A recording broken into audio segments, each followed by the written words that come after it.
Well, hello, one and all. Got that funk, of course, with you. And just give me a second while I light a candle here. The computer light really isn't very kind to the skin on my face. So just bear with me a second. There, a bit more warmth is in order, I reckon. Well, hello there. This is a video response to Jesusophile and his video, How to Have Sex. I just want to say, Jesusophile, I found your videos a couple of months ago and I really enjoy them. I think they're very informative and a lot of fun. I especially appreciated the video you did a couple of weeks ago when you gave advice about not having sex with young boys because you thought it was wrong. And I've thought it over and I guess you're right. So thanks for that. I'll keep that in mind.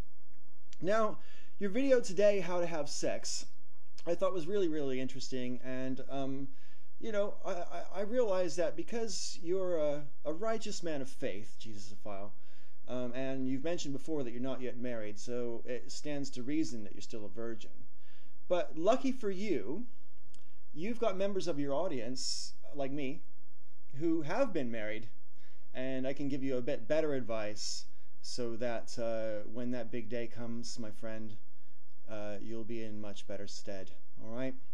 So, brace yourself and pay attention.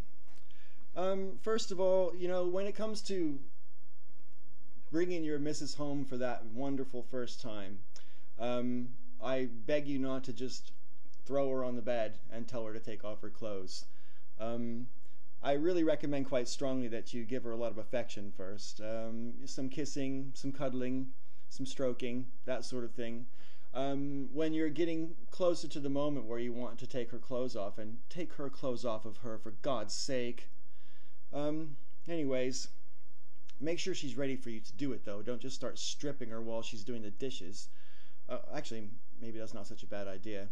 Anyway, maybe you want to save that for later in the marriage though, when you need to spice things up a bit. Anyway, I'm getting ahead of myself. Right, so say you've had some kissing and cuddling time now and things are getting a bit more hot and a bit more bothered. I want you to pay attention and squeeze your woman with both hands, you know, squeeze her on the back or wherever you have your hands, around her waist or her ass or whatever. Make sure you squeeze in there. This makes a woman feel wanted, all right? And it also gives the subliminal impression that you can't wait to get inside there. You're squeezing because you want in. And you want her to know you want in. You want her to know you want it, and you want her to want it. And this is where your video, I think, needs a bit of advice, and I'm quite happy to give you some friendly advice. Okay? So, you're taking her clothes off, and you're on the bed or in the bed together, and according to what you said, you're ready for penetrative sex. But no, Jesusophile, no, you mustn't get to penetrative sex that quickly. That's a huge mistake. Okay, I suggest that you get very well acquainted with your hand and your fingers, and to start off with, you know, a finger in her mouth, and then run it down her neck, between her breasts, across her navel, and down to her private parts. But you mustn't go leaping straight in toward the vaginal area. No, you must not. I suggest you cup your hand in a shape similar to this. And when you get yourself down to between her legs, whether there's any hair there or not is irrelevant. You just keep your hand cupped in that basic shape. You might let the middle finger protrude a little bit further ahead than the rest of the fingers, but you keep it cupped and you just sort of gently hold the whole area firmly but gently, and you sort of move your hand just over the top of all the skin and the whole area, around and up and down, gently at first, and then every once in a while up and down, and just experiment and pay attention. The most important thing you can do with a woman, Jesusophile, is pay attention. Not pay attention so much to what you're doing, but pay attention to what she's doing, how she's responding to you, because a woman's body is telling you what it wants if you're paying attention. All right?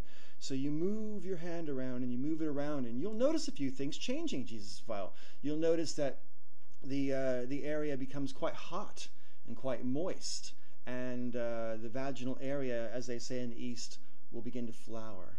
It will start to fill up with blood and spread out and become a bit more moist and slippery. And you'll be very, very tempted to put your finger right in there, but you mustn't do it. As it's getting moister and moister and it's opening itself up more and more and more, and you're feeling her move and hearing the sounds that she makes, and you're paying attention to what her body is doing, I want you to pretend that your hand is masturbating yourself, and pretend that her body is your body, and that the way you move your hand is responding to the way she's moving her body, as if you were having a masturbation yourself. And I think you'll find that quite successful.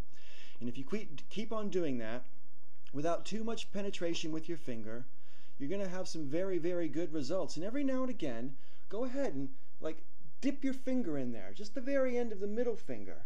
Just dip it in really quickly and pull up. Don't pull out, pull up. Right along as if you're going towards the navel. Just pull up and back, and pull in and up and back, and around in little circles, and in and up and back. Be creative, mix it up, do whatever you think is making her feel the best, but don't go plunging in there for a while with your finger. And then when you finally do decide you want to dip your finger further in, I want you to pay close attention to this part of the finger as the end is going in. Pay attention to right here. And you want to pay attention to what this part of your finger is doing on the top while this part of your finger is underneath. That's really, really important, Jesusophile. I can't stress the importance of that enough. So please, please pay attention to what that finger is doing. When you have your middle finger all the way in the vaginal entrance, you want to pay attention to what your thumb is doing. And you can sort of do this squeezing motion and draw out like that. And I think you'll find you get very good results with that. Now, you keep on moving around like that and experimenting and just having fun and paying attention to what she's doing and how she's responding. And if you act like you're not in a hurry, because you're not, and you just keep on going and keep on going, sooner or later she will almost certainly have an orgasm. Now, when she has an orgasm, that's a very good thing, because I give you some news. Women like to have orgasms. One thing that you mentioned in a previous video, you said that sex was all for men. The thing is, if you have a woman who enjoys having sex with you, you'll have more sex. See, so it's really, really good to give a woman an orgasm. In fact, I'd give them several. This is why I'm suggesting to you that you want to have this kind of foreplay first, so that she has at least one orgasm before you have vaginal sex. That way, just in case you find yourself in too much of a hurry, she won't care so much, because trust me, if you're in a hurry and she's already come, she's going to forgive you. Anyway, I could go a little bit deeper into this advice and talk more about the penetrative sex aspects, but I think I should leave it there for now, because I am concerned about issues of good taste. So, Jesusophile, thank you for all the laughs and all the information. I hope you found this entertaining and informative. Until next time, may all your ups and downs be up and down and up and down and up and down and up and down. Ciao.